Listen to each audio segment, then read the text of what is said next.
नमस्कार. दक्षता मासिक अंकाच्या संपूर्ण टीमकडून आपल्या सर्वांचे मनपूर्वक स्वागत. आज आपण पाहणार आहोत दक्षता मासिक अंक फेब्रुवारी 2026 मधील तपास कथा. नाईलाज. मधुसूदन अंगणात फेऱ्या घालत होता. लांबून वसंत हा त्याचा भाऊ त्याच्याकडे बघत होता. वसंताचे डोळे आग ओकत होते. थोड्या वेळाने एकदम तो तिथून उठला आणि ध्यानीमनी नसताना मधुसूदनच्या पाठीमागे येऊन उभा राहिला. मधुसूदनचे त्याच्याकडे अजिबात लक्ष नव्हते. तो कुठल्याशा विचारात गडून गेल्यासारखा दिसत होता. अचानक एक किंकाळी आसमंत भेदून गेली. आजूबाजूच्या घरातले लोक मधुसूदनच्या घराकडे धावले. त्याच वेळी आतून त्याची बायको कांचीही धावतच अंगणात आली. समोरचे दृश्य बघून जोरात रडू लागली.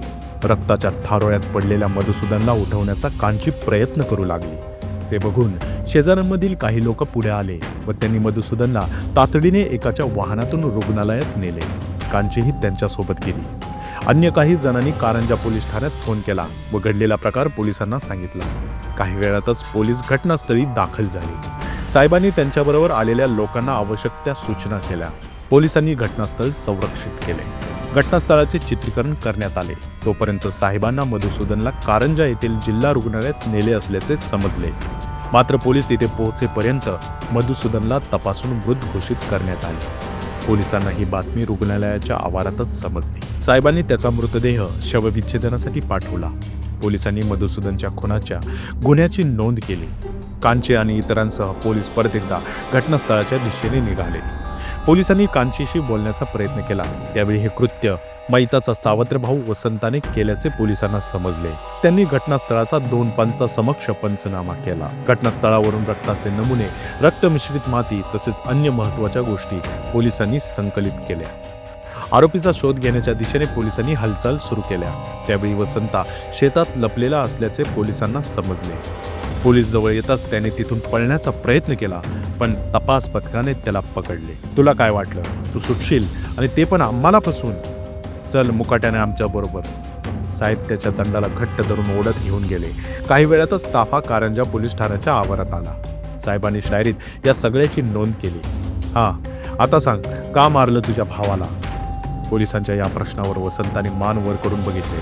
त्याच्या डोळ्यातला राग अजूनही कायम होता. त्याने सर्व हकीकत सांगितली. त्याला जुन्या अपमानाची किनार होती. वडिलांच्या जमिनीचा हिस्सा घेण्यावरून दोन्ही कुटुंबांमध्ये भांडणं होती आणि ते 20 दिवसेंदिवस प्रत्येकाच्या मनात जास्तच भिनत चालले होते. त्यातून आपले आयुष्य भावाने बर्बाद केल्याची वसंताची भावना झाली होती. अखेर त्याचा द्वेष टोकाला पोहोचला आणि यातून भावाची हत्या केल्यानंतरच हा प्रश्न सुटेल असा त्याचा समज झाला. म्हणून त्याने नाईलाजास्तव कुऱ्हाड मधुसूदनच्या डोक्यात मारून हे सर्व संपवले होते. साहेबांनी त्याच्याकडून जप्ती पंचनाम्याद्वारे गुन्ह्यात वापरलेली कुऱ्हाड आणि वसंताचे कपडे हस्तगत केले. सर्व मुद्देमाल पोलिसांनी वैद्यकीय परीक्षणासाठी न्यायवैद्यक प्रयोगशाळा नागपूर येथे पाठवले.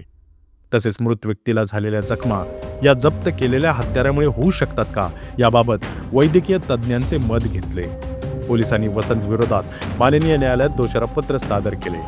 माननीय न्यायालयाने समोर आलेले सर्व साक्षी पुरावे ग्राह्य धरून वसंतला भारतीय दंडविधान कलम 304 भाग 2 अन्वये दोषी ठरवून त्याला 10 वर्षे सश्रम कारावास व 10,000 रुपये दंड तसेच दंड न भरल्यास 1 वर्ष सश्रम कारावासाची शिक्षा सुनावली. सदर प्रकरणाचा तपास कारंजा पोलीस ठाण्याचे सहाय्यक पोलीस निरीक्षक बबन मोहनदुळे, पोलीस अंमलदार निखिल फुटाणे, उमेश खामनकर तसेच सहाय्यक फौजदार पंचम कोडगिलीवार कोट पैरवी यांनी तत्परतेने व वेगाने पूर्ण केला आहे.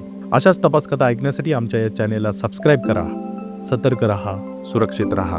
धन्यवाद.